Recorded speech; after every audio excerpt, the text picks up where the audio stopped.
The cost of living crisis is all too real for most of us, but the political debate around it and possible solutions has been pretty barren.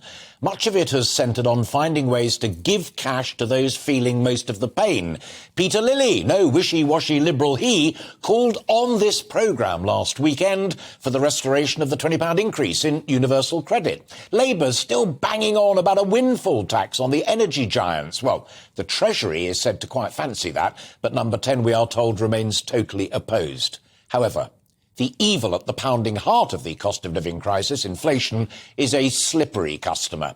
In truth, there's not a great deal that the government can do about it in the short term.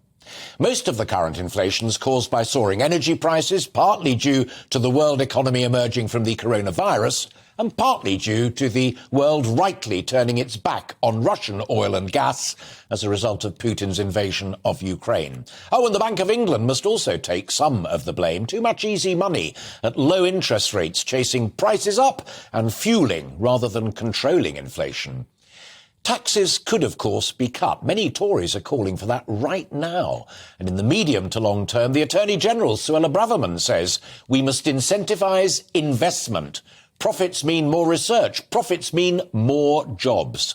But there is another thing that can really help tackle the cost of living crisis, and that is jobs. Work, and well-paid work. It produces more goods and services, which can help bring down prices. It puts more money in people's pockets, more than benefits. It also gives dignity. So I uttered a noisy hurrah when the ONS, the Office of National Statistics, published the latest employment numbers midweek.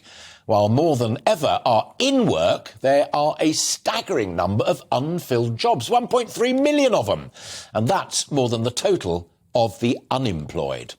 The hard-hit hospitality sector is just one example. It alone has 171,000 vacancies.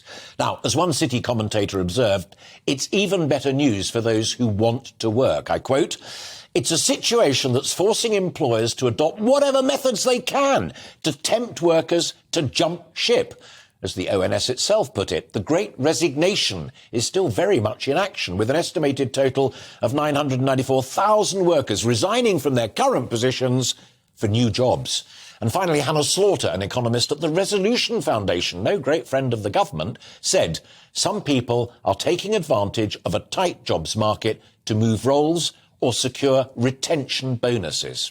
Now, the ONS had mixed messages on pay. It confirmed a 7% increase in total pay with a 4.2% rise in regular pay, excluding bonuses, but a total pay growth of just 1.4%. That will not match current inflation. But I'd argue that it's better than not working or living on even more deflated benefits. So today I am exploring what we can do to help folk who really do want to work and find jobs. How can pay be improved? How can productivity be rewarded? If you're in work and paying taxes, I'm guessing that you'd prefer more joined you than relied upon you and your taxes to help them make ends meet.